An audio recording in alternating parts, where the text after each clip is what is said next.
Hello friends, कैसे हो आप सब। आई होप आप सब बहुत अच्छे होंगे और आपकी तैयारी भी बहुत अच्छी चल रही होगी। और आज हम अपने the fundamental unit of cell series से थर्ड पार्ट स्टार्ट करने वाले हैं, जिसमें हम डिस्कस करने वाले हैं सेल ऑर्गेनेल्स के बारे में। आई होप प्रीवियस लेक्चर्स आपने देखे होंगे और आपको पीडीएफ भी मिल गई होगी मेरे टेलीग्राम चैनल पर, जिसका लिंक डिस्क्रिप्शन में दे दिया गया है। आप वहां से पीडीएफ ले सकते हैं। तो आज हम सेल ऑर्गेनेल्स के बारे में पढ़ने वाले हैं। तो स्टार्ट करते हैं हम अपने टॉपिक को। जैसे कि structure and function cell organelles का भी हम डिस्कस करेंगे। कौन कौन से सेल ऑर्गेनेल्स के बारे में हम आज पढ़ने वाले हैं, जिसमें है एंडोप्लाज्मिक रेटिकुलम और nucleolus, cell membrane, nucleus, cytoplasm, lysosome, mitochondria, ribosome, Golgi apparatus. इनमें से हम कुछ को आज डिस्कस करेंगे और कुछ जो बच जाएंगे उनको हम नेक्स्ट पार्ट में डिस्कस करेंगे। तो चलिए स्टार्ट करते हैं हम सेल वॉल से। सेल वॉल के बारे में हम पढ़ते हैं। It is the most outer most covering of the plant cell and cells of fungi. Cell wall क्या होता है कि plant cell and cells of fungi में पाया जाता है। ये जो होता है एनिमल्स में सेल वॉल एब्सेंट होती है। एनिमल में सेल वॉल एब्सेंट होती है या किसमें किसमें पाई जाती है, प्लांट सेल में और फंजाई की सेल में पाई जाती है। It is absent in animal cells. Animal cell में कभी भी सेल वॉल नहीं पाई जाएगी। सेल वॉल का स्ट्रक्चर कैसे होता है, ये रिजिड होता है, स्ट्रॉन्ग, थिक होता है, पोरस होता है, पोर्स पाए जाते हैं इसमें। एंड नॉन लिविंग स्ट्रक्चर होता है। ये नहीं है कि सेल वॉल जो है नॉन लिविंग स्ट्रक्चर होता है, उस वो लिविंग नहीं होता है। In plant it is made up of cellulose. Plant में ये सेलुलोज से बना होता है एंड हेमीसेलुलोज। हेमोसेलुलोज एंड सेलुलोज दोनों से बना हो सकता है। But in fungi it is primary made of chitin. लेकिन अगर हम बात करें फंजाई की, तो फंजाई में यह काइटिन की बन होती है। जितने जितने भी हाईलाइट पॉइंटेड है आप इनको अच्छे से रीड करिएगा। बहुत ही सिंपल लैंग्वेज में लिखा है, तो आप अच्छे से अंडरस्टैंड कर पाओगे इसे। Cell wall of two adjacent cells are joint by layer called middle lamella. जो सेल वॉल जो होती है टू एडजेसेंट सेल से ज्वाइंट होती है बाय लेयर के थ्रू, उसे क्या कहते हैं, मिडिल लैमेला। अगर आपसे क्वेश्चन में पूछ लेते व्हाट इज मिडिल लैमेला, तो आप लिख सकते हो कि cell walls of two adjacent cells are joint by layer called middle lamella and microscopic channels. और इसमें क्या पाए जाते हैं, माइक्रोस्कोपिक चैनल्स पाए जाते हैं, जिन्हें आप माइक्रोस्कोप के थ्रू देख सकते हैं। तो उस चैनल का क्या नाम है, प्लाज्मोडेस्मेटा। उस चैनल को क्या बोल रहे हैं हम, प्लाज्मोडेस्मेटा फॉर ट्रांसपोर्ट। प्लाज्मोडेस्मेटा करता क्या है, तो ये ट्रांसपोर्ट में हेल्प करता है। वाटर का ट्रांसपोर्ट, न्यूट्रिएंट्स, मिनरल्स, इन सब के ट्रांसपोर्ट में प्लाज्मोडेस्मेटा हेल्प करता है। देखते हैं स्ट्रक्चर कैसा होता है प्लाज्मोडेस्मेटा का, प्लाज्मो सॉरी सेल वॉल का। तो सेल वॉल में ये होता है मिडिल लैमेला। स्ट्रक्चर में देखिए मिडिल लैमेला है, पेक्टिन की बनी हुई है कि माइक्रोफाइब्रिल्स पाए जाते हैं। माइक्रोट्यूब्यूल्स, माइक्रोफाइब्रिल्स, ये सारी जो होते हैं, ये सब भी फिलामेंट्स, ये सब पाए जाते हैं। प्राइमरी सेल वॉल का स्ट्रक्चर ऐसे होता है। हेमीसेलुलोज का बना होता है, ये देखिए पेक्टिन, मैंने कहा ना कि सेलुलोज एंड हेमीसेलुलोज का बना होता है, तो वही चीज यहाँ पे डिनोट की गई है कि ये पार्ट हेमीसेलुलोज से बना है। और ये रही सेल मेम्ब्रेन, जो कि क्या होती है, प्लाज्मा मेम्ब्रेन। लिपिड बाइलेयर हमने पढ़ा था, सिलेक्टिवली परमिएबल होता है। ये सारी चीजें हमने फर्स्ट लेक्चर में डिस्कस किया है, तो वहां से आप अगर नहीं पढ़े हैं तो वहां से आप पढ़ लीजिएगा। अब हम बात करते हैं function of cell wall. Cell wall का फंक्शन क्या है, करता क्या है। It provides definite shape, structure, support and protection to the cell. ये करता क्या है, शेप प्रोवाइड करता है प्लांट को या फिर फंजाई को। शेप प्रोवाइड करेगा, सपोर्ट देगा उसको, नहीं तो एक दूसरे में चिपक कर फ्लैसिड कंडीशन पड़ी अपने ना कोलैप्स कर जाएंगे, और इसलिए उसको सपोर्ट देता है। Protection to the cell wall, protection to the cell, और सेल को प्रोटेक्ट करता है। जैसे हमारी स्किन हमें प्रोटेक्ट करती है इन्फेक्शन से, इम्यूनिटी प्रोवाइड करती है हमें, उसी प्रकार जो है सेल वॉल प्लांट को प्रोटेक्ट करती है। Understand. It provides strength to the cell. ये सेल को स्ट्रेंथ, ताकत देती है, ताकि कोई बाहरी अगर आप चीजें उस पे अटैक कर रही है तो प्रोटेक्ट कर सके उसे, है ना। It is permeable and allows entry of molecules of different size and thus control intracellular transport. ये क्या है? Permeable है and allows entry of molecules of different size. ये permeability शो करती है, मतलब अलाउ करती है चीजों को आने जाने के लिए अपनी वॉल से, बट बहुत स्पेसिफिक चीजों को ही कंट्रोल करती है। ऐसा नहीं कि कोई भी चीज इसको क्रॉस करके पार करके चला जाए, ऐसा नहीं होता। इंट्रासेलुलर ट्रांसपोर्ट का भी काम करती है सेल वॉल। और क्या होता है, structure and function of cell wall हम देखते हैं। ये चार्ट भी आप कर लेंगे तो बहुत आपको बेनिफिट होगा इससे। Structure, outermost layer in plant, surrounded cell और plasma membrane, rigid and non living membrane, freely permeable, made up of cellulose. Function क्या होता है सेल वॉल का, gives rigidity and shape to the plant cell, provides protection.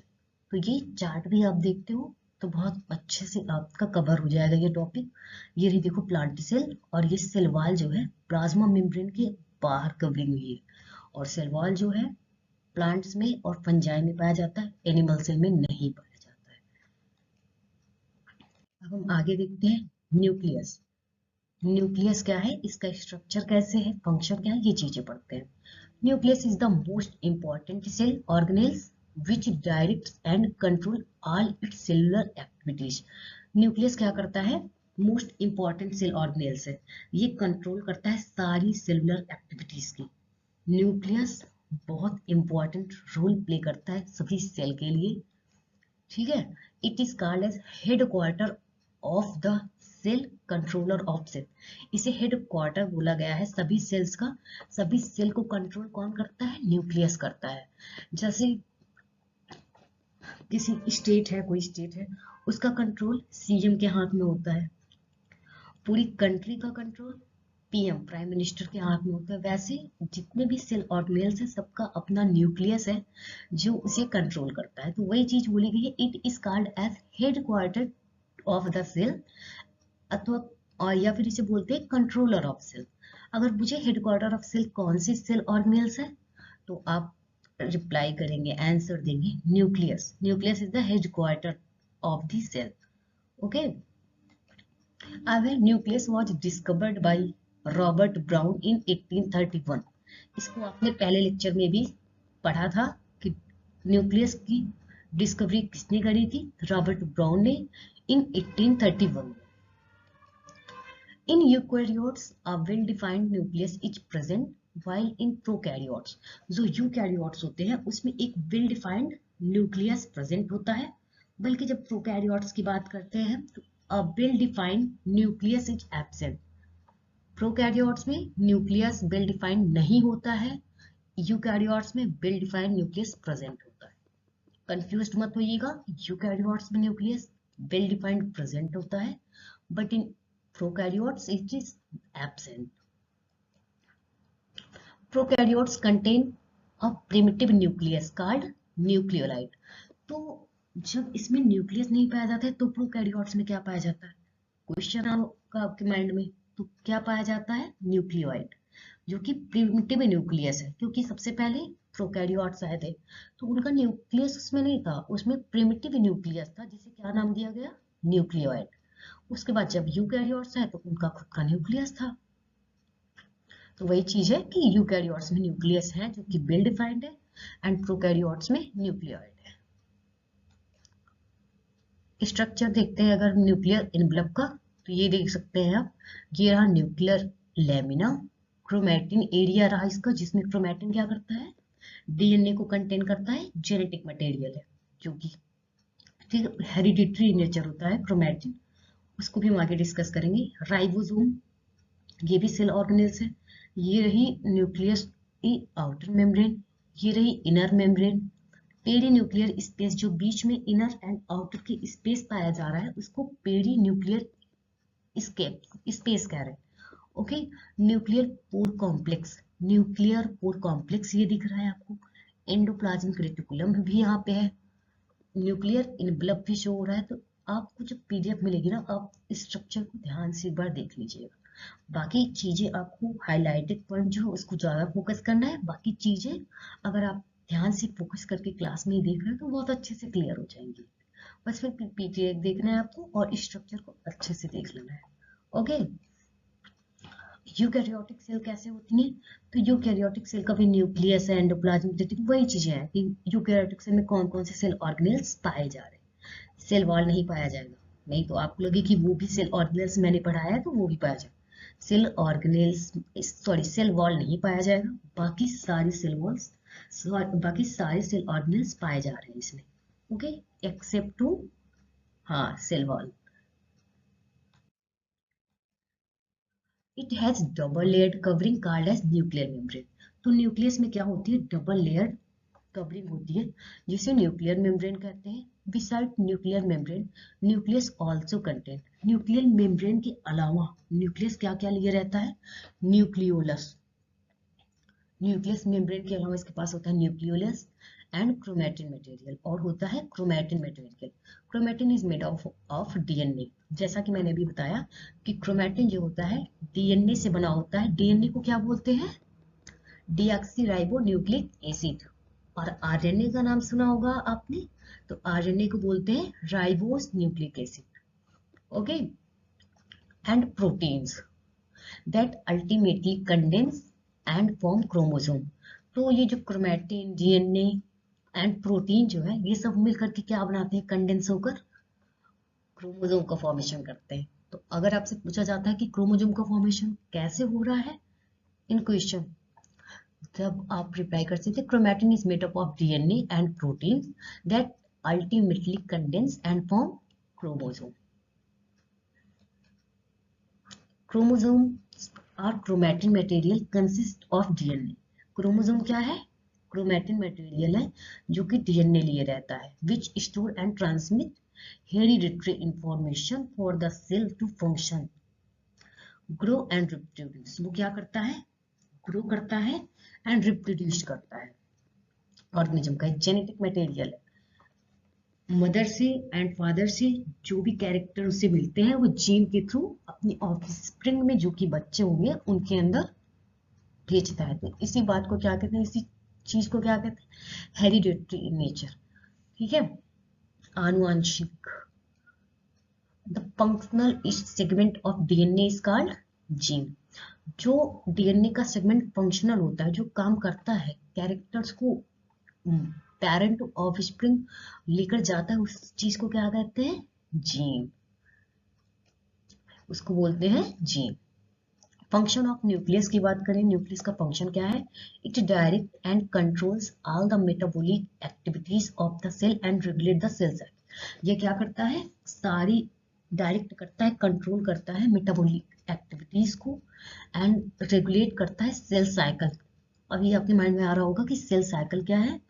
जब हम next lecture पढ़ेंगे तो उसमें हम आपको बताएंगे कि सेल साइकिल क्या है, उसको अच्छे से डिस्कस करेंगे। तो इसका टेंशन मत लीजिए, बट आप ये सोचिए कि हाँ, ये समझिए कि न्यूक्लियस का फंक्शन है सेल एंड सेल साइकिल को रेगुलेट करने का। It helps in transmission of hereditary characters from parent to their offspring. क्या होता है? न्यूक्लियस क्या करता है? Transmission of hereditary characters, hereditary character को ट्रांसमिट करता है पेरेंट टू ऑफस्प्रिंग। ऑफस्प्रिंग मतलब अपने बच्चे में। अब हम बात करते हैं साइटोप्लाज्म। साइटोप्लाज्म क्या है, क्या काम है, कैसे होता है, इन सब चीजों को देखते हैं। Cytoplasm is the fluid content enclosed by the plasma membrane. Cytoplasm fluid content है जो कि प्लाज्मा मेम्ब्रेन से पैक्ड होता है। बीच में साइटोप्लाज्म है और बाहर से साइड से कवरिंग हुई है किसकी? प्लाज्मा मेम्ब्रेन की। Cytoplasm was discovered by Kolliker in 1862। तो साइटोप्लाज्म की कुछ किसने करी डिस्कवरी? तो कोलिकर ने दी थी 1862 में। It is the site of both, यह साइट है किसके लिए? Biosynthesis and catabolic pathway. Biosynthesis के लिए एंड कैटाबोलिक पाथवे के लिए, जिसे क्या बोलते हैं? मेटाबॉलिक एक्टिविटीज भी बोलते हैं। ठीक है, it can be divided into two parts. इसे टू पार्ट में डिवाइड किया गया है। First one is cytosol and second one is cell organelles. तो साइटोसोल में कौन कौन सी चीजें होती है? Aqueous soluble part contain various fibrous protein form.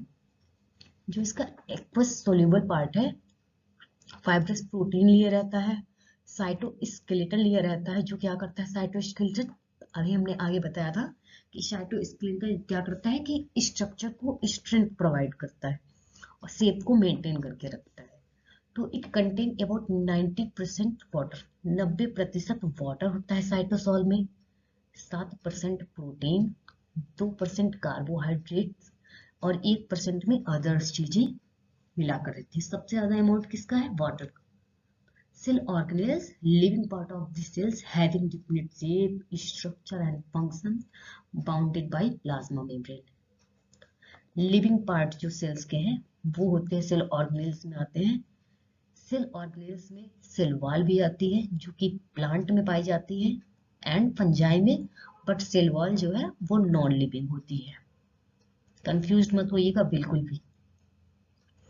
There are single membrane bound and double membrane bound and non-membrane bound cell organelles. क्या होते हैं? सिंगल मेम्ब्रेन बाउंड ऑर्गेनेल्स भी है, डबल भी है और बिना मेम्ब्रेन बाउंड ऑर्गेनेल्स भी है। अब हम देखेंगे आगे कि कौन कौन से हैं, क्या कैसे हैं।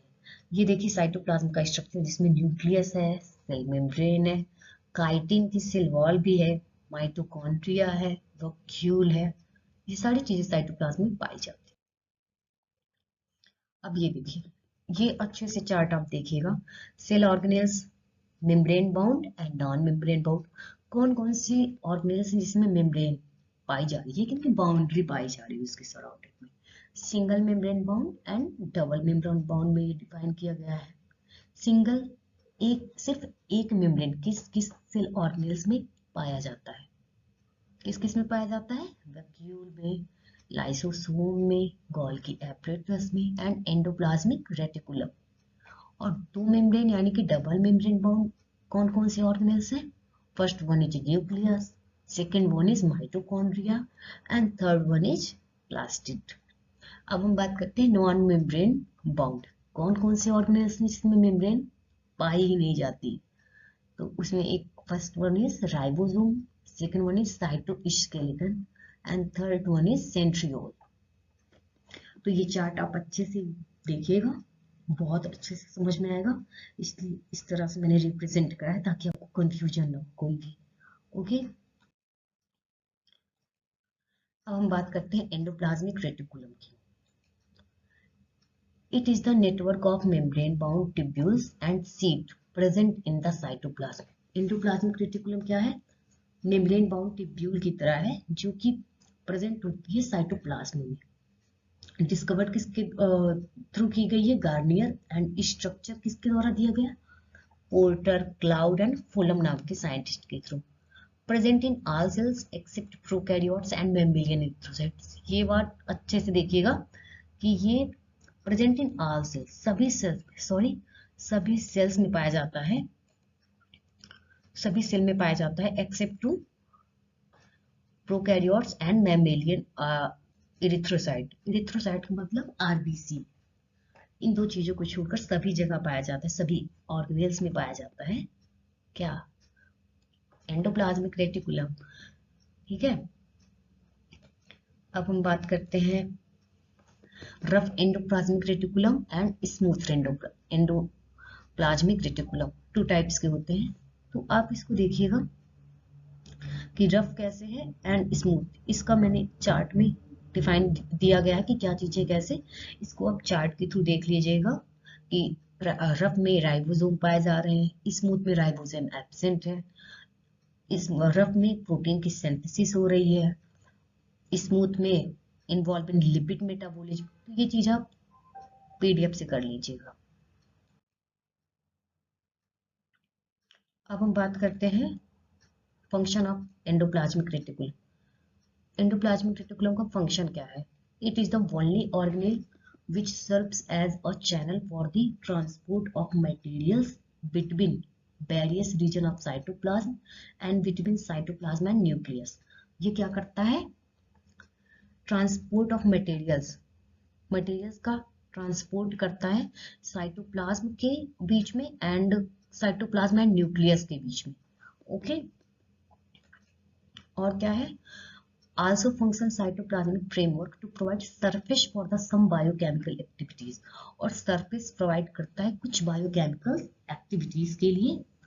form endoskeleton, endoskeleton बनाता है cells का। helps synthesis of fats, fat, protein, steroid, cholesterol, इन सब की synthesis में participate करता है। स्मूथ एंडोप्लाज्मिक रेटिकुलम का क्रूशियल रोल क्या है, detoxification of drugs and poisonous by products. ये डिटॉक्सिफिकेशन करते हैं, जो पॉइजनस ड्रग्स होंगे इन सब चीजों का डिटॉक्सिफाइड करते हैं, उनकी जो टॉक्सिसिटी होती है उसको डीनेचर करते हैं, खत्म करते हैं। मेम्ब्रेन बायोजेनेसिस करते हैं, protein and lipid are produced by endoplasmic reticulum used to produce cell membrane, जो कि सेल मेम्ब्रेन के लिए यूज किया जाता है। अब हम बात करते हैं गोल्गी एपरेटस क्या होता है। गोल्गी एपरेटस जो होता है consist system membrane bound fluid filled vesicles arrange parallel to each other. Stacks होता है इसमें, स्टैक के थ्रू, जिसे क्या कहते हैं, सिस्टर्नी बोलते हैं। Along with some large and spherical vesicles, इसमें कुछ लार्ज होते हैं, कुछ स्फेरिकल वेसिकल्स होते हैं, जैसा कि अपन स्ट्रक्चर में देख रहे होंगे। ये देखिए, ये स्फेरिकल है, ये लार्ज है, तो डिफरेंट टाइप्स के हैं। इट वॉज डिस्कवर्ड, ये डिस्कवर्ड किसके थ्रू किया गया था, कैमिलो गोल्गी की। It is absent prokaryotes, prokaryotes में गोल्गी एपरेटस एब्सेंट होता है। मैमेलियन आरबीसीज में भी एंड सीव सेल, सीव सेल जो कि पार्ट है प्लांट सेल का, उसमें भी गोल्गी एपरेटस एब्सेंट होता है।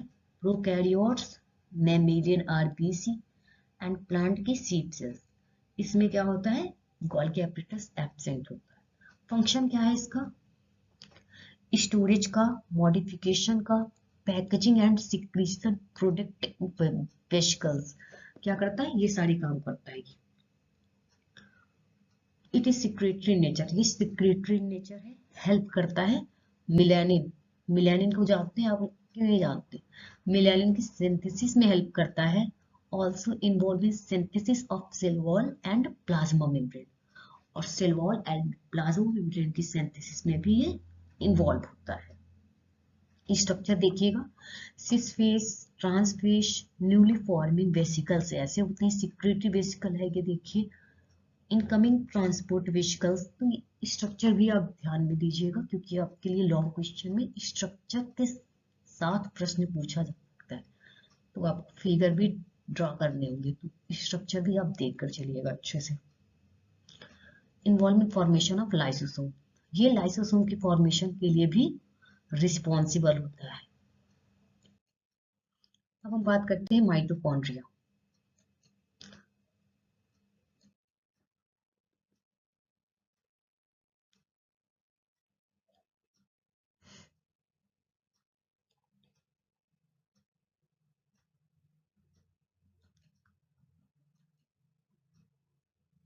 आई थिंक माइटोकॉन्ड्रिया को हम नेक्स्ट लेक्चर में करते हैं, हमारी स्लाइड हट गई है। तो वैसे मैं माइटोकॉन्ड्रिया को यहीं पे डिफाइन कर देती हूँ, बाकी आप पीडीएफ में देख लीजिएगा। माइटोकॉन्ड्रिया क्या करता है, power house of cell, cell का पावर हाउस बोलते हैं इसे। Mitochondria are eukaryotic organelles that makes chemical energy via aerobic cellular respiration. Mitochondria क्या करता है, एटीपी का फॉर्मेशन करता है, जो कि करेंसी होती है सेल्स के लिए। एटीपी का यूज करके ही सारी एक्टिविटीज परफॉर्म करती हैं सेल्स। माइटोकॉन्ड्रिया के अंदर ही ये प्रोसेस चलती है एटीपी के फॉर्मेशन की। बाकी चीजें सिक्वेंशियली पीपीटी में प्रोवाइड की गई हैं, आप एक्सेस कर लीजिएगा, कुछ भी उसमें हार्ड नहीं है कि आपको समझ में नहीं आ रहा है। ये रहा माइटोकॉन्ड्रिया का स्ट्रक्चर। अगर पावर हाउस करके भी क्वेश्चन आ रहा है कोई कि पावर हाउस ये है सेल का, इसका क्या काम, ये तो भी वो माइटोकॉन्ड्रिया के बारे में ही पूछ रहा है। इसमें इनर मेम्ब्रेन और आउटर मेम्ब्रेन राइबोसोम्स पाए जाते हैं, इंटर मेम्ब्रेन स्पेस होते हैं, क्रिस्टी होती है। तो ये सारी चीजें प्रीवियस स्लाइड्स में है, जो कि आपको पीपीटी में मिल जाएंगे। It's main function is to produce, stores and release the energy in the form of ATP. इसका मेन काम क्या है, एनर्जी को स्टोर करना, प्रोड्यूस करना एटीपी। एटीपी को क्या बोलते हैं? एडिनोसिन ट्राइफॉस्फेट की फॉर्म में। The energy currency of the cell, या सेल की एनर्जी करेंसी है। It is the site for cellular respiration.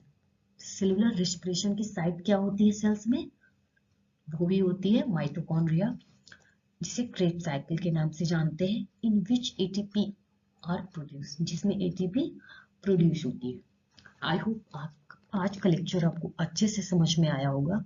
कुछ अभी सेल ऑर्गेनेल्स बाकी हैं, उसके बाद उसके साथ ही plant cell and animal cell के बीच डिफरेंस क्या है उसको, और सेल साइकिल, इसको नेक्स्ट लेक्चर में देखते हैं।